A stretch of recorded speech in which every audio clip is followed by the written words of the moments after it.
New bright बे में आप सभी का स्वागत है। न्यू ब्राइट बे का आज हमारा एक महत्वपूर्ण लास्ट लेक्चर इसका, जो बोर्ड परीक्षा के पर्पज से बहुत महत्वपूर्ण है और कई कंपटीशन एग्जाम्स में भी यहाँ से क्वेश्चन काफ़ी पूछे जाते हैं। टॉपिक चल रहा था एसिड बेस एंड सॉल्ट, जिसमें साल्ट का आज फुल एक्सप्लेनेशन होने वाला है। साल्ट यानी कि लवण, लवण को यहाँ पे हम लोग टोटली क्लासीफाई करेंगे। लवण कैसे बनता है इसको हालांकि हम लोगों ने स्टार्टिंग में समझ लिया था, लेकिन लवण बनाने की एक महत्वपूर्ण रासायनिक अभिक्रिया है जिसका नाम उदासीनीकरण, न्यूट्रलाइजेशन कहते हैं। तो सबसे पहले हम आपको उदासीनीकरण अभिक्रिया के विषय में बताते हैं, जिसे लवण फैक्ट्री के नाम से भी जाना जाता है। चलिए तो समझ लेते हैं इसमें क्या है ये उदासीनीकरण अभिक्रिया। तो यहाँ पे उदासीनीकरण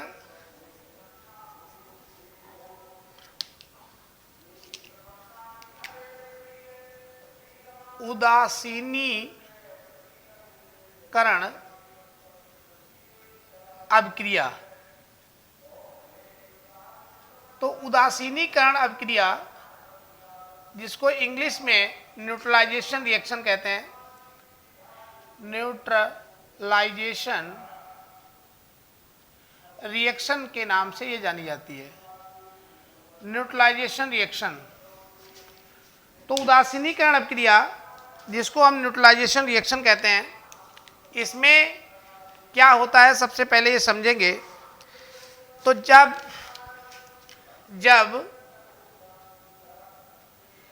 अम्ल में अम्ल और क्षार, जब अम्ल और क्षार की अभिक्रिया कराई जाती है तो लवण यानी कि साल्ट और जल यानी कि वाटर अनिवार्य रूप से बनता है, अनिवार्य रूप से बनता है। तो यहाँ पे हम लोग इसमें ये एक अभिक्रिया है जिसका उदासीनीकरण अभिक्रिया के नाम से जानते हैं। उदासीनीकरण अभिक्रिया में अम्ल यानी कि एसिड, तो जो अम्ल यानी कि जो एसिड हैं ये रिएक्ट करते हैं क्षार के साथ, क्षार यानी कि बेस। तो जब भी इनकी रिएक्शन होती है तो इसमें हमेशा लवण बनते हैं, यानी कि लवण प्लस जल, जल का भी निर्माण होता है कंपल्सरी रूप में। लवण यानी कि साल्ट और आपका वाटर, तो ये प्रोडक्ट निकलता है। इसीलिए उदासीनीकरण अभिक्रिया को लवण की फैक्ट्री कहा जाता है। अब इसमें हम लोग ये समझेंगे कि ये जो लवण न्यूट्रलाइजेशन रिएक्शन में बनते हैं ये कितने प्रकार के होते हैं। तो लवणों को यहाँ पे जो क्लासिफाई किया जाता है वो ये मुख्य रूप से, तो लवण मुख्य रूप से 6 प्रकार के होते हैं। तो इनके देखिए नाम क्या क्या हैं। लवण मुख्य रूप से 6 प्रकार के होते हैं। तो ये हमको ध्यान रखना है क्योंकि इनके कैरेक्टर के हिसाब से इनको क्लासिफाई किया जाता है। तो कैरेक्टर के हिसाब से ये 6 प्रकार के हो जाते हैं। अब वो कौन कौन से 6 प्रकार हैं उनको आपको जानना है। नंबर 1, सबसे जो पहला है वो आपका सामान्य लवण होता है। जो सबसे पहला आता है वो सामान्य लवण। तो सामान्य लवण इसको जनरल सॉल्ट के नाम से जाना जाता है। General salt. तो ये जनरल साल्ट सामान्य लवण। एक दूसरा लवण जो अम्लीय लवण के नाम से जाना जाता है, अम्लीय लवण, एसिडिक सॉल्ट। और तीसरा क्षारीय लवण। तो क्षारीय लवण को बेसिक साल्ट कहते हैं, बेसिक साल्ट। और चौथा इसमें जो है आपका वो द्विक लवण, द्विक लवण जिसको डबल साल्ट कहते हैं, डबल साल्ट, इसको डबल साल्ट के नाम से जाना जाता है। और एक पांचवा जो लवण आपका रहता है वो मिश्रित लवण,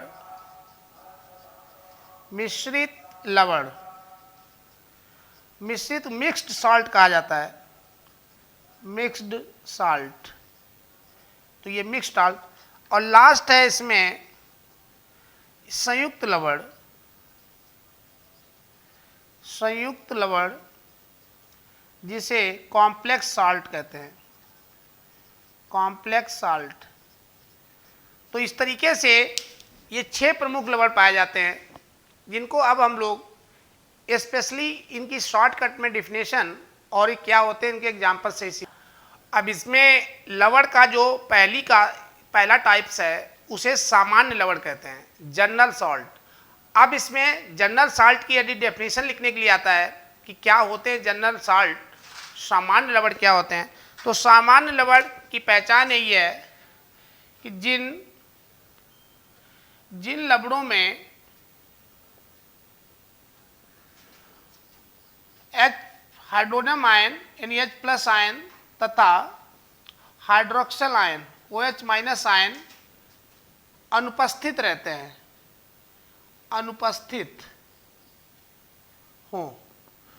तो जिन लवणों में H+ आयन तथा OH- आयन नहीं पाए जाते हैं तो ऐसे लवणों को सामान्य लवण कहा जाता है। तो ये इसमें ध्यान रखना है कि इसमें H+ यानी हाइड्रोजन आयन और OH- यानी हाइड्रोक्सिल आयन अनुपस्थित रहते हैं, ये नहीं पाए जाते हैं। तो जिनमें H+ OH नहीं पाए जाएंगे वो सभी सामान्य लवण होंगे। अब आपको इसमें दिखा रहे हैं कैसे। तो देखिए इसमें जैसे पोटेशियम, अब यहाँ से देखें पोटेशियम, पोटेशियम हाइड्रोक्साइड। तो ये आपका एक यहाँ पे क्षार हो गया, क्योंकि यहाँ पे लिख लें ये एक क्षार, फिर उसके साथ में अम्ल, इनकी रिएक्शन कराएंगे उदासीनीकरण में, तो यहाँ पे बनेगा लवण, वो भी कैसा, सामान्य लवण, और प्लस जल निकलता है। ये क्रिया हमारी उदासीनीकरण है। तो इसी उदासीनीकरण अब क्रिया में हम यहाँ पे वैल्यू रख सकते हैं इसकी कि क्या क्या होते हैं। तो चलिए, तो क्षार पहले ले लेते हैं, पोटेशियम हाइड्रोक्साइड, और इसकी रिएक्शन करा देते हैं सल्फ्यूरिक अम्ल के साथ, H2SO4 के साथ। सल्फ्यूरिक अम्ल को अम्लराज भी कहा जाता है। अब जब इसके साथ रिएक्शन कराएंगे तो यहाँ पे एक इसमें से जल निकालिए सर, क्योंकि सबसे इसकी महत्वपूर्ण प्रॉपर्टी है जल का निर्माण। तो देखिए यहाँ से ये आपका H और ये OH, ये दोनों ही अलग हो जाते हैं। तो यहाँ पे ये H2O का निर्माण कर लेते हैं। तो इसीलिए इसमें पहले साल्ट बना लीजिए K, और इधर से ये सल्फेट SO4, तो पोटेशियम सल्फेट। अब यहाँ पे ये 2 से मैनेज कर दीजिए, तो K2SO4, साथ में इसमें 2 जल निकल जाएंगे H2O। तो इस तरीके से जब भी रिएक्शन की जाती है तब ये सामान्य लवण प्राप्त होता है। अब ये एक पोटेशियम सल्फेट एक सामान्य लवण है, ये सामान्य लवण है। अब ये सामान्य लवण क्यों है? क्योंकि इसमें ना तो हाइड्रोजन पाए जा रहे हैं आयन और ना ही हाइड्रोक्सल हैं। तो इसमें हाइड्रोजन और हाइड्रोक्सल दोनों एब्सेंट हैं, इसलिए इसे सामान्य लवण के नाम से जाना जाता है। अब इसमें एक दूसरा आप एग्जाम्पल और ले सकते हैं, वो आपका सोडियम हाइड्रोक्साइड NaOH। तो NaOH सोडियम हाइड्रोक्साइड एक क्षार है, इसके साथ में हाइड्रोजन फास्फेट ले लीजिए H2PO4। तो हाइड्रोजन फास्फेट यदि इसके साथ आप रिएक्शन करा देंगे तो निश्चित रूप से एक जो लवण मिलेगा वो आपका सामान्य लवण होगा। तो सामान्य लवण की कैटेगरी में तो H3PO4। अब इसमें इसको बैलेंस कर लीजिए तो ये आपका इसमें भी ये जो OH है ये अलग हो जाएगा, यहाँ से H ये अलग आ जाएगा, तो ये H2O 3 है तो 3 जल अलग निकाल लेंगे, तो इसमें 3 तो पानी बन जाते हैं। उसके बाद में Na ये एक साथ आ जाएगा, सोडियम और फास्फेट PO4। तो ये भी एक लवण प्राप्त होगा जो निश्चित रूप से आपका Na3PO4। तो ये आपका एक सामान्य लवण होगा क्योंकि इस लवण में हाइड्रोजन और हाइड्रोक्सल आयन नहीं पाए जाते हैं, तो ये भी एक सामान्य लवण है, सामान्य लवण। तो सोडियम फास्फेट इसका नाम यदि लिखना है तो Na से हो जाएगा आपका सोडियम और PO4 से हो जाएगा फास्फेट, तो सोडियम फास्फेट ये भी एक सामान्य लवण है। तो इस तरीके से सामान्य लवण में हमें यही याद रखना है, इसमें H+ और OH- आयन नहीं रहते हैं। और सामान्य लवण में एक सबसे महत्वपूर्ण जो लवण है उसको लिख लीजिए यहाँ पे नोट में, अमोनियम क्लोराइड NH4Cl। NH4Cl को अमोनियम क्लोराइड भी कहते हैं, नौशादर के नाम से भी जाना जाता है। तो नौशादर यही नौशादर है, और वैसे इसका रासायनिक नाम निकालेंगे तो अमोनियम क्लोराइड, अमोनियम क्लोराइड। अब अमोनियम क्लोराइड जो नौशादर जिसे कहते हैं ये बहुत सारे कामों में प्रयोग किया जाता है। इसमें इसके बहुत सारे कार्य हैं, यूजेज हैं, देखिए उनको। नंबर 1 बर्तन, तो बर्तन की सफाई करने में, तो जो पुराने बर्तन होते हैं उनमें क्लीनिंग एजेंट के रूप में प्रयोग किया जाता है। क्लीनिंग एजेंट, क्लीनिंग एजेंट, तो ये उसमें क्लीनिंग एजेंट का वर्क करता है। उसके बाद में जो बर्तन होते हैं उनमें टाँका लगाने में कहीं कोई टूट फूट है, टूटा हुआ है, तो उसके जो टाँके लगाए जाते हैं वहाँ पे भी नौशादर का प्रयोग किया जाता है। तो बर्तनों में टाँके लगाने में, बर्तनों में टाँके लगाने में भी इसका प्रयोग किया जाता है। उसके बाद दवाई बनाने में, कई सारी दवाई औषधि में, मेडिसिन में प्रयोग होता है। उसके बाद खादें, जो अमोनियम खाद बनती हैं, खादें बनाने में भी इसका प्रयोग किया जाता है। पेंट में भी इसका यूज होता है, पेंट के रूप में, पेंट में भी इसका प्रयोग किया जाता है। तो ये भी अमोनियम क्लोराइड एक सामान्य लवण है क्योंकि इसमें H+ और OH- आयन नहीं पाए जाते हैं। तो नौशादर को ही अमोनियम क्लोराइड कहते हैं, एक सामान्य लवण है जो बहुत सारे कार्यों में प्रयोग किया जाता है। अब हम लोग इसके बाद में जानेंगे कि अम्लीय लवण क्या होते हैं। चलिए उसके बाद चलते हैं अम्लीय लवण में। अब इसमें जो दूसरा टाइप का साल्ट है जिसको हम लोग एसिडिक साल्ट कहते हैं, अम्लीय लवण। अब अम्लीय लवण में अम्ल का होना जरूरी है और अम्ल में H+ आयन का होना जरूरी है। तो इसलिए इसकी परिभाषा जो बनती है, वे लवण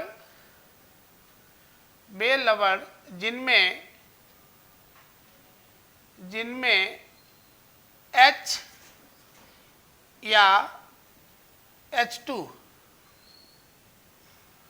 मतलब जिनमें H या H2 पाए जाते हैं। कहने का मतलब जिसमें हाइड्रोजन उपस्थित हो। इसको इस तरीके से न लिख करके इसको आसान भाषा में यदि लिखें कि जिन लवणों में हाइड्रोजन उपस्थित होती है, इसको ऐसे भी लिख सकते हैं, जिन लवणों में हाइड्रोजन उपस्थित होती है। तो जिनमें हाइड्रोजन उपस्थित रहेगी उन्हें अम्लीय लवण कहा जाता है। अब इसमें यहां से देखेंगे, ये आपका एक क्षार है क्योंकि OH समूह है, तो ये क्षार की पहचान है।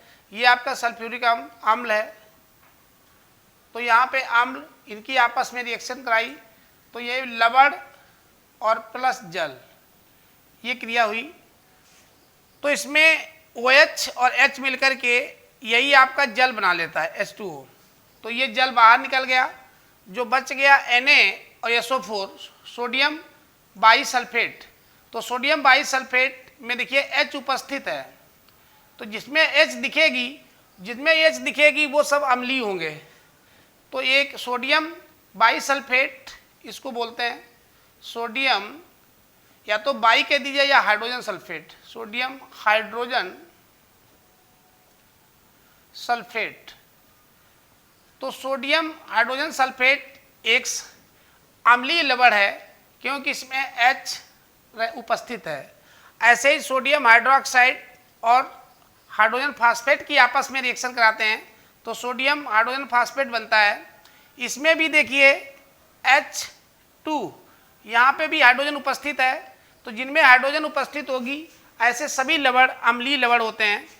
ऐसे यहाँ पे भी देखेंगे तो इसमें भी H उपस्थित है, तो जिनमें ये H पाया जाएगा यही पहचान है इसकी अम्लीय लवण की। तो जिसमें H या H2 का पूर्ण विस्थापन नहीं होता है, अर्थात ये उसमें बने रहते हैं, तो जिसमें हाइड्रोजन बने रहेंगे वे सब अम्लीय लवण कहलाते हैं। इसलिए H प्लस यदि दिख जाए जिनमें उपस्थित हो H या H2 या H3 तो वो सब हाइड्रोजन लवण होते हैं। अब इसमें एक सबसे महत्वपूर्ण चीज जो ध्यान देनी है, नोट में लिख लीजिए। जो सबसे महत्वपूर्ण लवण आपसे बोर्ड परीक्षाओं में पूछा जाता है वो होता है आपका बेकिंग सोडा। बेकिंग सोडा आपका Na2HCO3। तो Na2HCO3 ये बेकिंग सोडा के नाम से जाना जाता है, NaHCO3। तो इसे बेकिंग सोडा कहते हैं, बेकिंग सोडा। तो बेकिंग सोडा का प्रयोग बेकरी में किया जाता है। इसका जो नाम है इसमें देखिए H उपस्थित है, इसलिए ये एक अम्लीय लवण है। तो बेकिंग सोडा एक अम्लीय लवण होता है, एक अम्लीय लवण है। कारण वही है कि इसमें H उपस्थित है। अब इसका नाम जो होता है वो Na से निकलेगा सोडियम, H से हाइड्रोजन या बाई भी कहते हैं, हाइड्रोजन कार्बोनेट।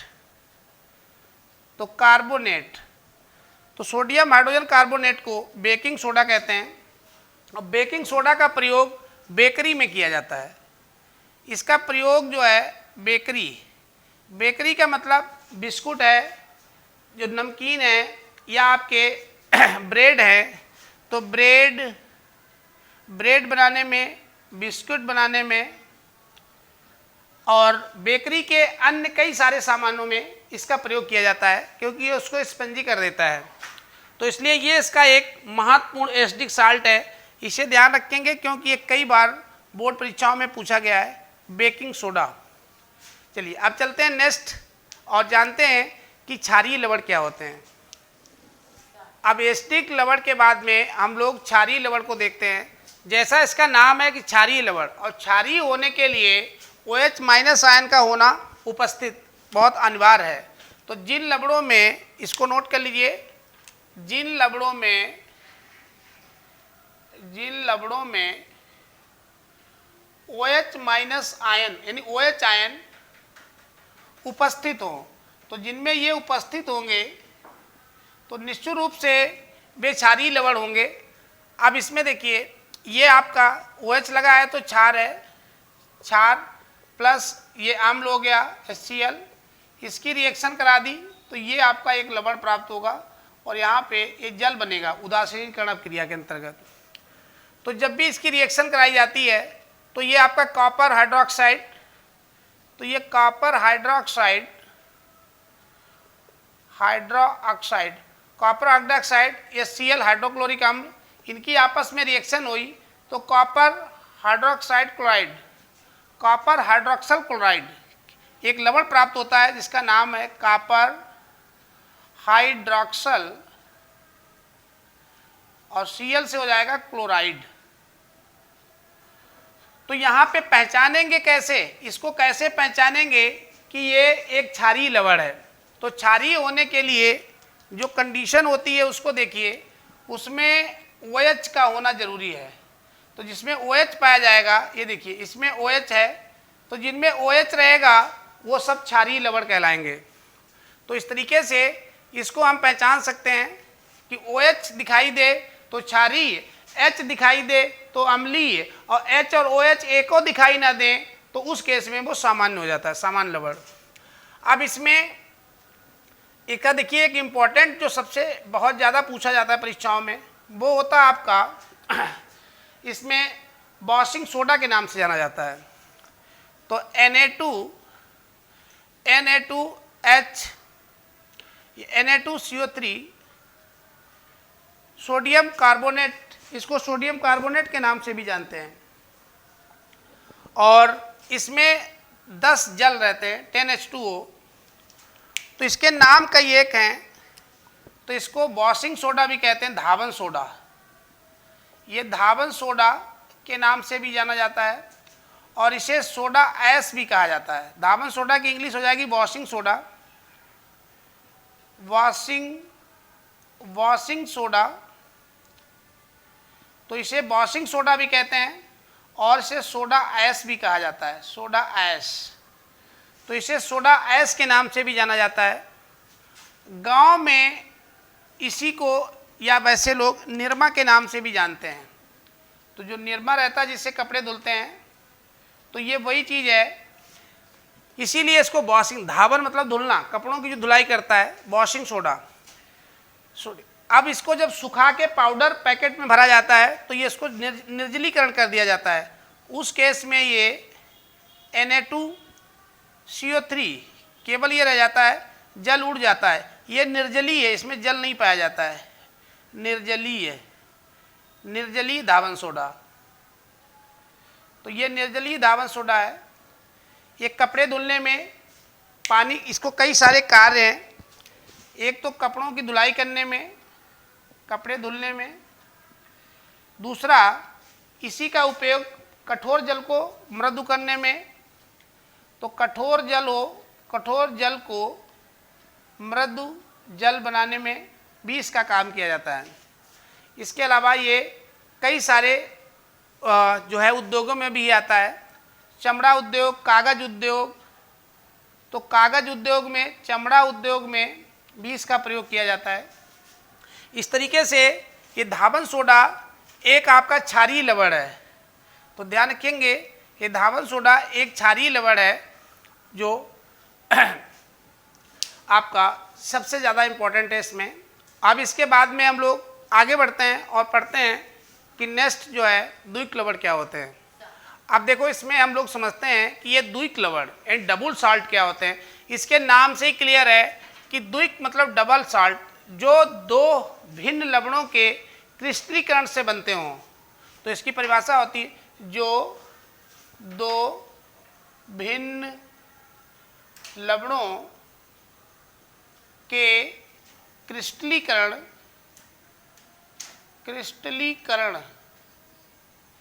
से बनते हैं।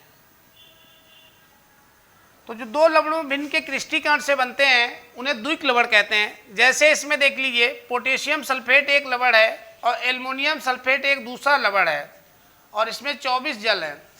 तो इसको कॉमन एलम या फिटकरी के नाम से भी जाना जाता है। फिटकरी, एक दूसरा नाम भी है पोटास फिटकरी। तो इसका पूरा नाम पोटास फिटकरी, पोटास फिटकरी। तो इसे पोटास फिटकरी कहते हैं। अक्सर देखा होगा शेविंग एविंग के टाइम पे लगाई जाती है पोटास फिटकरी, जिसे कॉमन अलम के नाम से भी जाना जाता है। ऐसे ही एक फेरस सल्फेट, एक अमोनियम सल्फेट, ये दो अलग अलग लवण मिलेंगे 6 जल के साथ, तो इसे मोहर साल्ट के नाम से जाना जाता है। तो इसमें सब में डबल डबल मिलते हैं, एक ये वाला देखिए, एक ये रहेगा आपका साल्ट, एक ये, तो दो साल्ट होते हैं, इसलिए इसे द्विक लवण कहते हैं। अब इसमें पोटास फिटकरी के कार्य देखिए, तो इसमें पोटास फिटकरी का उपयोग, पोटास फिटकरी के क्या कर रहा उपयोग, तो इसके पोटास फिटकरी के उपयोग देखिए क्या क्या है।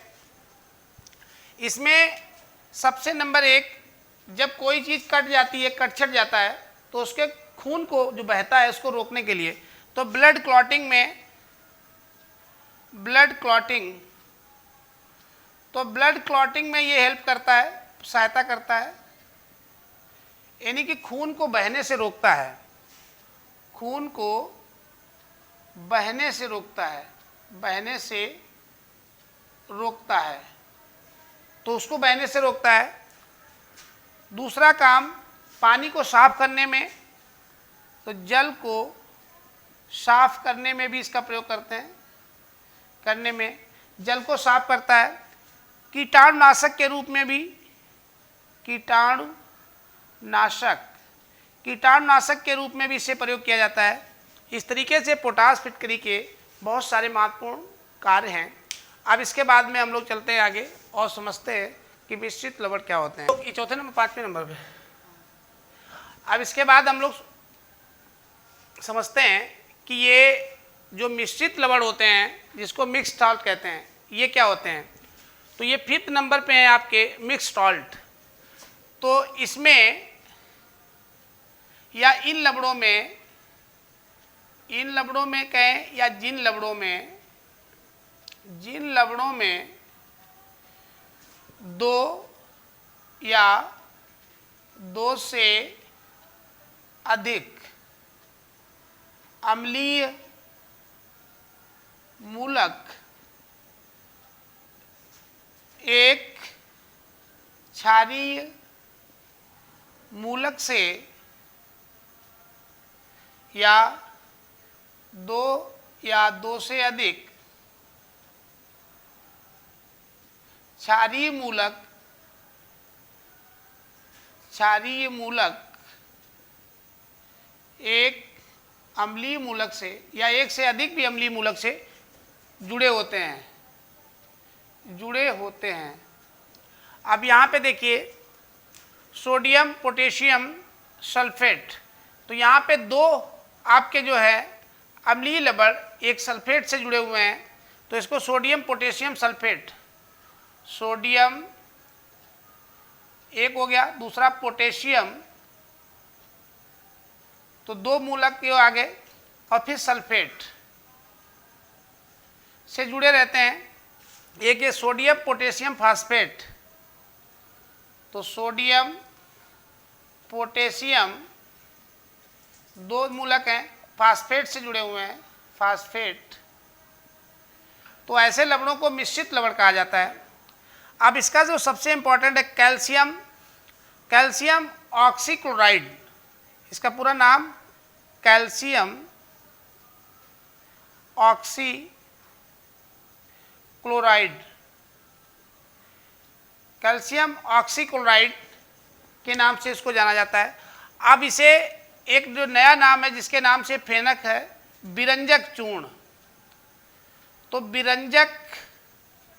विरंजक चूर्ण के नाम से भी इसे जानते हैं। विरंजक का मतलब होता है रंग को उड़ा देने वाला। तो इसका उपयोग कपड़ों के कलर को हटाने में भी किया जाता है। तो इसके कई सारे उपयोग हैं। नंबर एक, रंगों को उड़ाने में पहला यूज इसका विरंजक, मतलब जो रंग को हटा दे। दूसरा, इसको युद्ध के समय जहरीली गैसों को हटाने में, युद्ध के समय जहरीली गैसों को हटाने में भी इसका प्रयोग किया जाता है। उसके बाद पानी को शुद्ध करने में, पानी को शुद्ध करने में भी विरंजक चूर्ण का उपयोग किया जाता है। और कई प्रकार की मेडिसिन में भी इसका प्रयोग किया जा रहा है।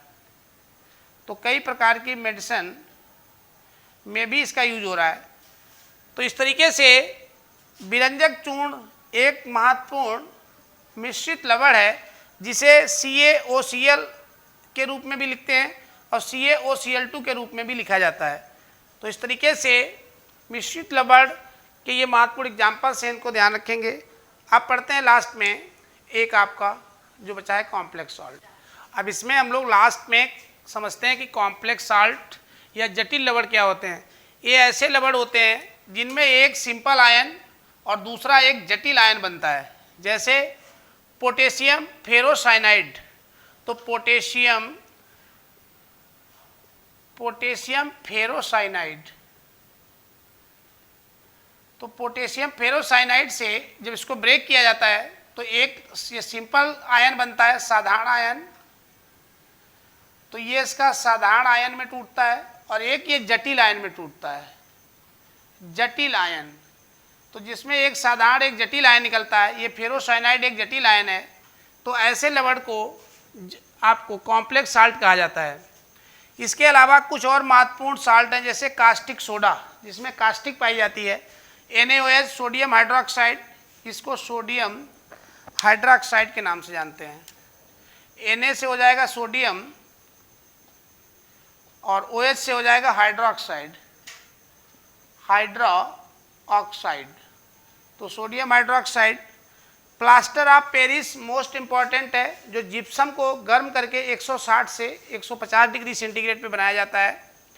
तो कैल्शियम सल्फेट हेमीहाइड्रेट, इसका पूरा नाम है कैल्शियम, SO4 से हो जाएगा सल्फेट, आधा है हाफ लगा है तो हेमी, जैसे हेमी स्फेयर अर्धगोला, और आगे है हाइड्रेट मतलब जल, हाइड्रेट।